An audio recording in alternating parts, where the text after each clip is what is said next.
Welcome to our channel. Today we how to use LegalSifter for document review. Easy tutorial step by step clearly. Begin by visiting the LegalSifter website. Create an account if you don't already have one. Log into your account using your credentials. Once logged in, you will be directed to the dashboard. Click on the Upload Document button. Choose the document you want to review from your device. Wait for the document to upload successfully. Once uploaded, select the type of document you are reviewing. LegalSifter will automatically analyze your document. After analysis, you will see suggested edits and comments.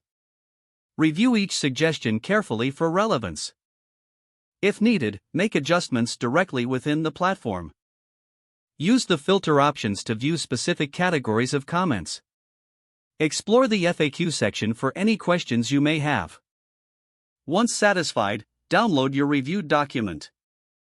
You can also share the document with team members directly from the platform. Check the revision history for any changes made. Utilize the summary feature for an overview of your document's key points.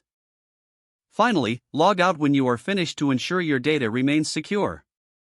If the page does not load, refresh the browser or try again in a private or incognito window. Make sure you are using the correct email address, then retype it carefully to avoid small typos. If your password is not accepted, use the reset option and create a new strong password you can remember.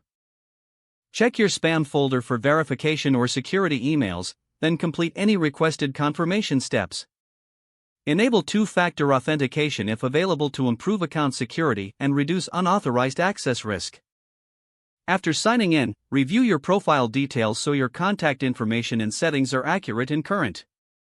If you see an error message, note it down and try again after restarting your device and internet connection. Log out when you finish, especially on shared devices, to keep your account and payment information secure. If the page does not load, refresh the browser or try again in a private or incognito window. Don't forget to like this video and subscribe to our channel for more step-by-step tech guides.